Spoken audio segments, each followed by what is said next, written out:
Hello and welcome to Teacher Talk, the podcast for teachers who are lifers but still want to have a life. This is Jared, and as always, I'm joined by my partner, Johanna. Okay, welcome back to part 2 of Behavior Management Plan for Elementary, the very long podcast that we are still about to record. And that we are now not just dropping in a little edited thing to say that we're resuming it. It turns out behavior management plans are kind of complicated. Well, yeah, but it's like good if it's important. I still stay true to the weeds and the details matter. It's not complicated though, because you make it so simple with your brilliant ideas. That's why people are listening. We don't say okay. Oh no, it's complicated. You might as well just give up and shut this off right now. No, that's true. It's very simple just like to puppies. enact. But the thing that teachers struggle with is they aren't given all the details, all the meats. They're like, let's make a pie. And then no one ever tells them the ingredients Here's and the what order recipe. Yeah. It's like, well, yes, I'd love that pie. How do I make it? And so, like, needing all that information, it won't work. You get the ingredient list, but you still need a recipe. Yeah, and you need the directions. We're going to talk about the recipe. We're going to continue talking about the recipe right now. Where were we?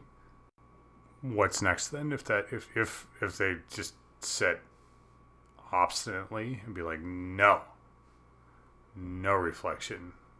I'm committed to being obstinate at this point. Okay, so for me, but again, different teachers need to think through what level 4 looks like for them. For me, level 4 means that I'm going to be contacting the adults who love and care about you. So different kids, that could be different things, right? So something is so wrong you can't even talk about it.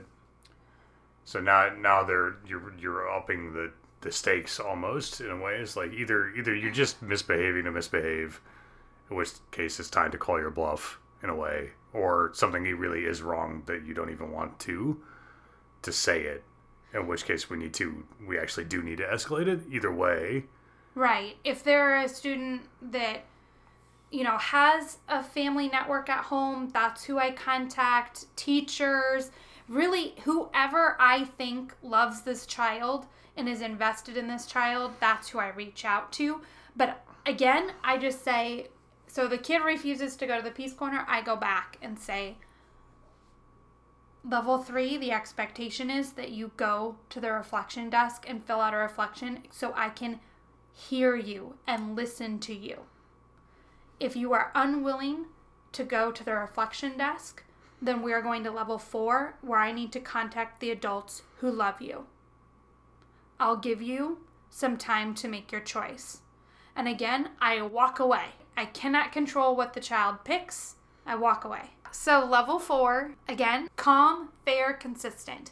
And we'll talk about like IEP kits and all that here in just a little bit. But pretend all the kids are the same. Are we is level 4 the last normal level? No. What's level 5 then? Level 5 for me is reserved for those extreme behaviors that we talked about that could transform the classroom space. And at the point that I get a kid to, like, we've worked our way through the steps, they are also a level 5, and that means that I am calling for an adult to come and get this child. Do you jump straight to it when the behavior warrants it, or do you always escalate up through levels 1 through 4 before using the level 5 step? So, sorry, I'm thinking in my head, has there been a time where I have skipped the steps? But usually not. Like, you're saying, yeah, it could happen, but almost never.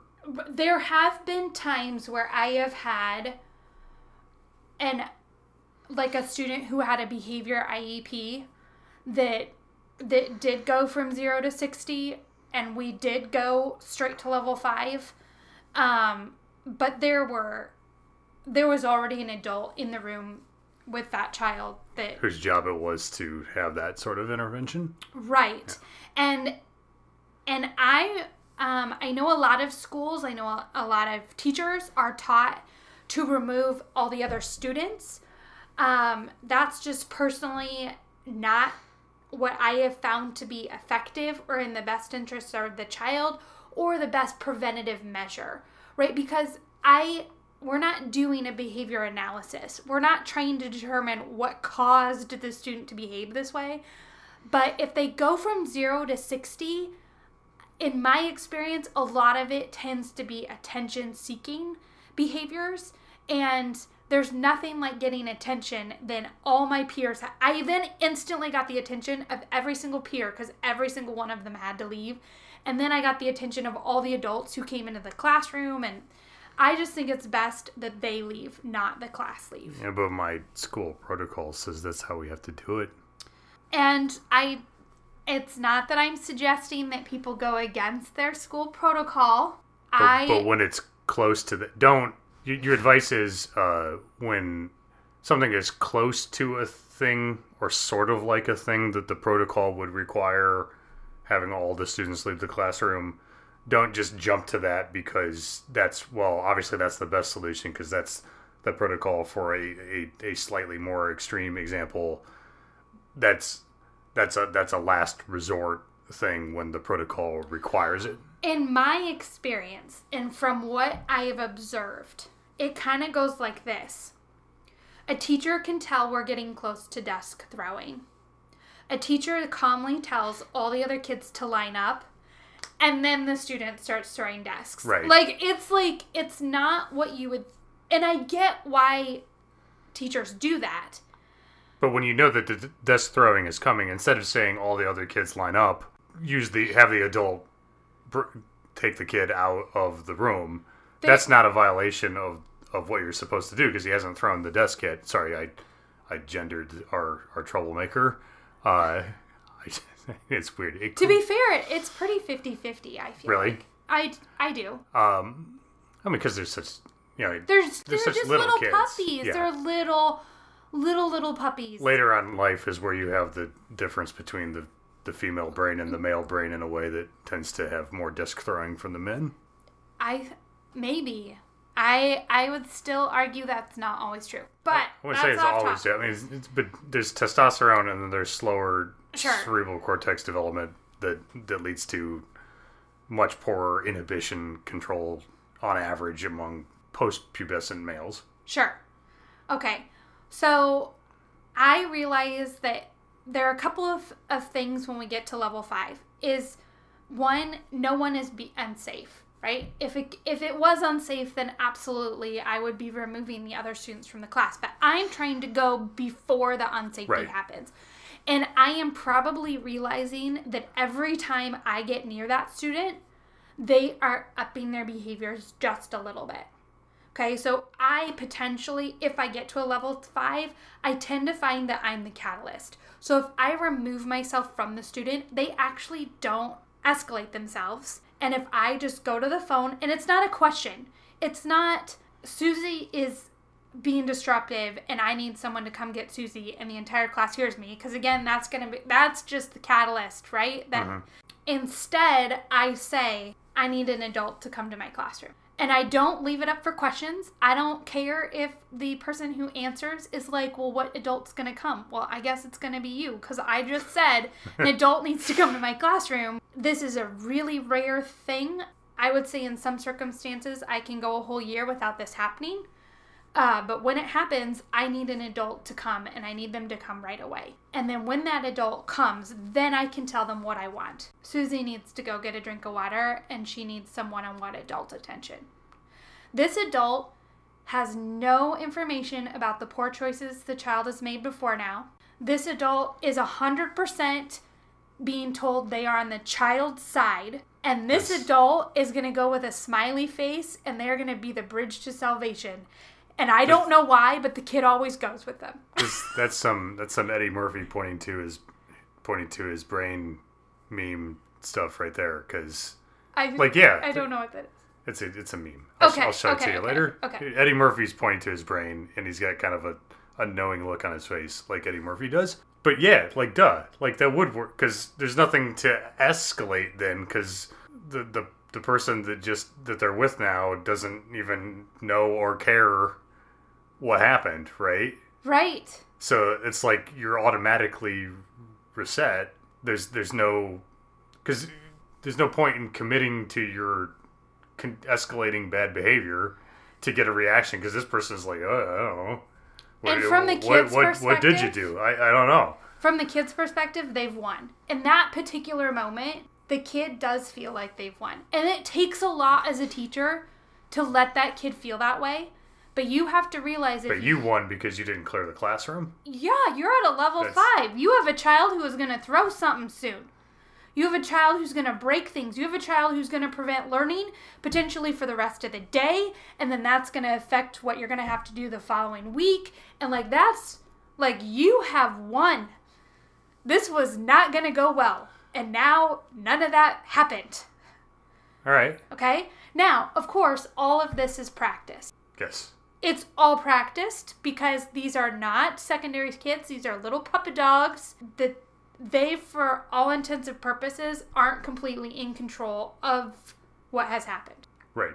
They might have some control, but in most instances, when I get to a level 5, when I reflect back on it, I realize that if I had started all of this processing sooner, it would have never gotten there. Right. Really, if you think about it, none of us have control over anything because free will is an illusion. But it's easier to see with elementary kids that free will is an illusion because it's very obviously so. Right. Okay. That was deep. It sounds deep. You don't know that it's deep. It is, but just from that little description, you don't know.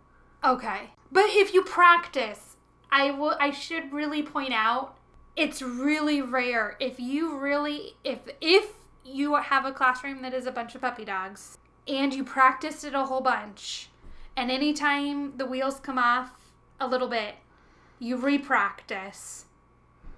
They really will. You'll live in that 1-2 world, level 1, level 2. You might get a level 3. But by practice, you mean you're intentionally creating behavior issues so that you can practice intervening. Oh, no. No, what you mean is be consistent.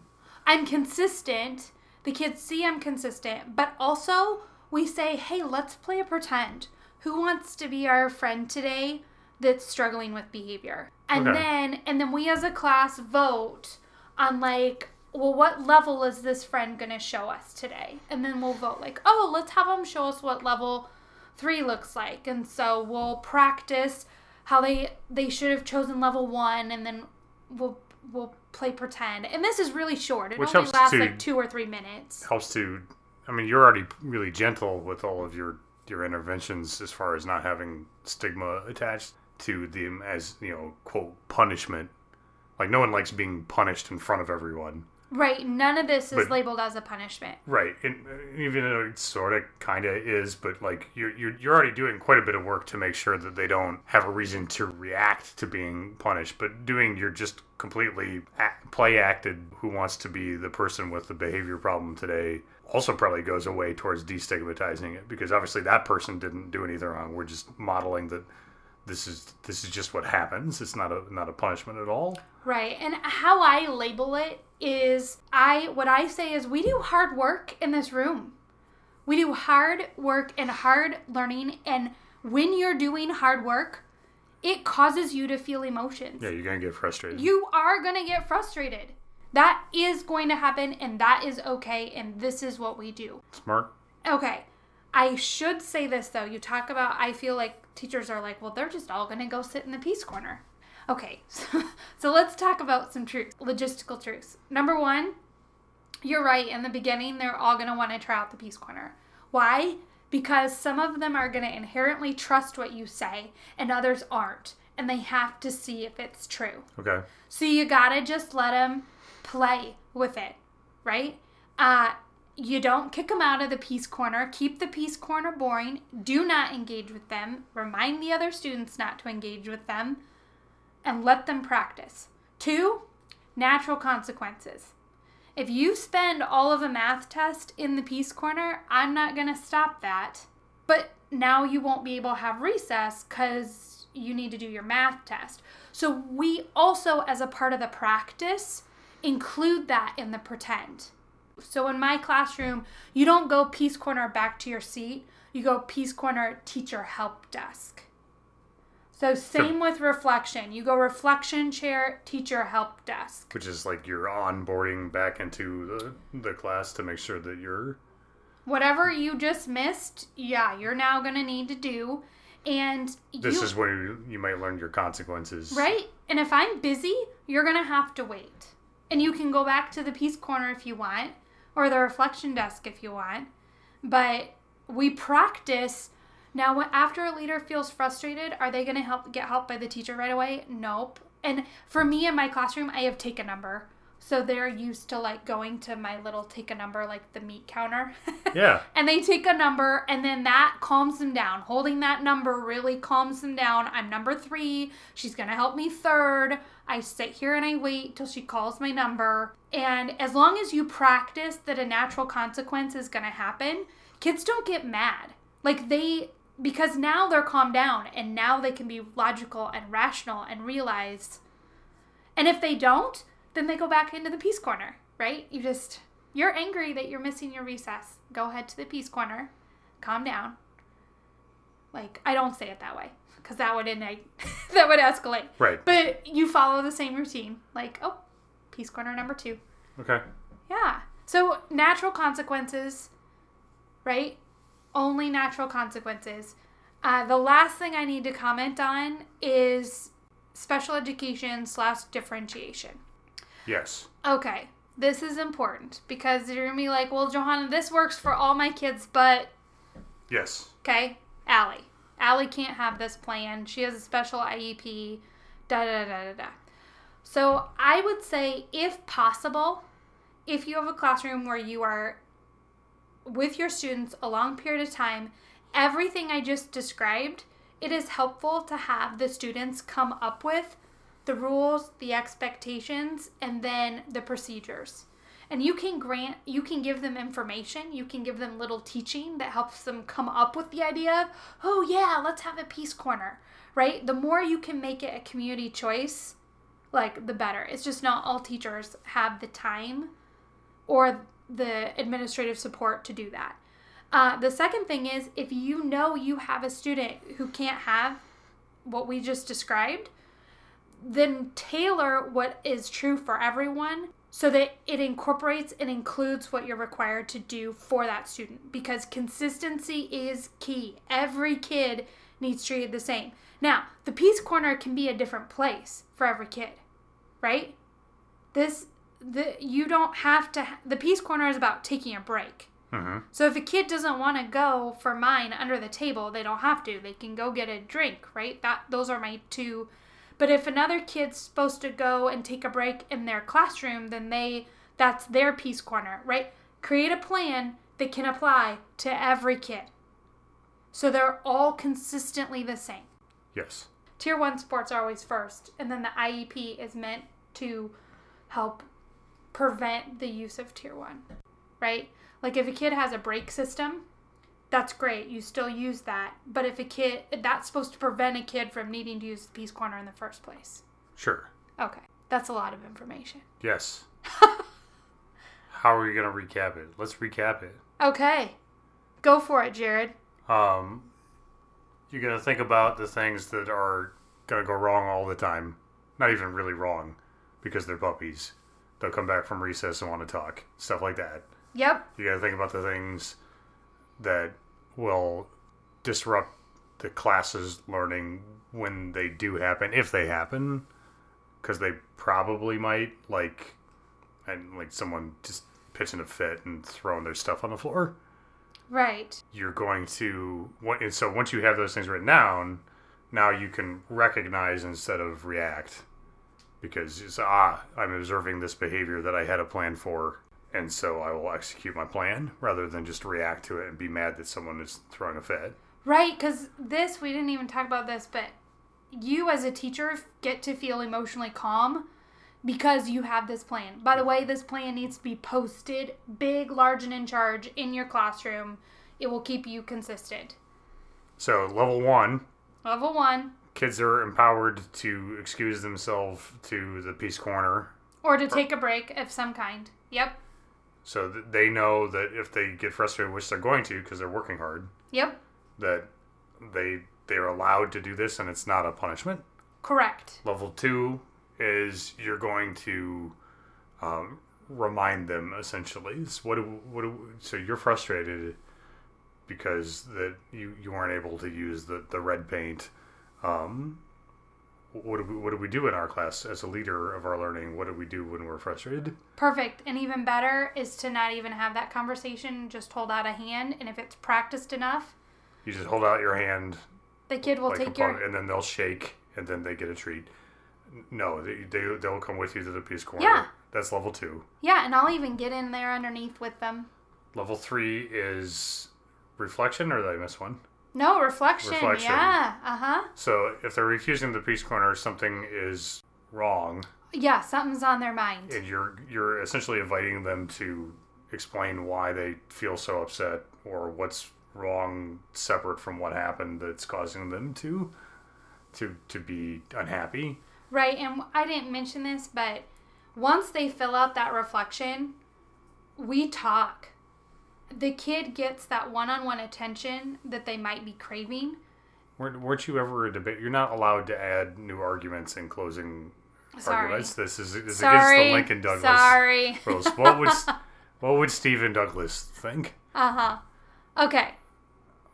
Sorry, since we're not debating, what was the thing? The kid gets heard. Yeah. They do want some attention. It's just the attention's going to come on your time schedule, not theirs. Right? Because you might be in the middle of teaching a small group. And so the kid needs to wait. But when you have time, you're going to give them... Which is a lot of time what the behavior is about, is that they want to be heard. You're giving them a really good chance to be heard, just not on their timetable. Right. If reflection doesn't work, then you're going to find the adult that loves them and let them know that something is so wrong that they don't even want to talk about it. All the adults. And All it's the not adults. just... Yeah. And that will be a separate podcast, how to have that conversation. But yeah, now you're reaching out to all the adults. That's level 4. That's level 4. Level 5 is I need an adult to come to my classroom. Yes. And then the kid wins, quote unquote. And then you win because you didn't clear your classroom. Yeah. But this shouldn't need to happen too often, as long as we do the other things we talked about, which is practice not live fire use of the behavior management plan. So it's like, who wants to be my level 3 example of someone who's having frustrations today? Right. And very consistently, because you're training puppies in a way, execute the plan both in practice and in live fire. Right. And only one kid gets a peace corner, gets to be in the peace corner time. And you just practice that with the kids. If the peace corner's full, they go to the reflection desk. If the reflection desk is full, then they can try to take a drink. If that is full, then they're going to need to, like essentially, I find spots in the room. Because you will have those days where all of a sudden 5 kids go off at once. And it's about recreating the steps, maybe in different spaces, but you still follow the system. Calm, consistent, every time. So eventually, we're going to get emails about this once we give people an email address. So probably we'll eventually edit in hey, if you want to email the podcast, you can email... We do have an email. We do have an email. We do. We don't say it out loud, do we? Or did you do that part? We haven't said it yet. You're supposed to say that in the podcast and be like, hey, when you have all your questions and challenges to this, because, hey, this won't work because I can't send Susie and James to the Peace Corner at the same time where they'll make out or something. I don't know. Like, they're going to have, like, oh, no, it won't work because of this. It won't work because of this. It's going to happen. Where do they send the emails? Teacher Talk. Teacher Talk. For teachers. For teachers. Is it the letter 4? No. Do you even internet?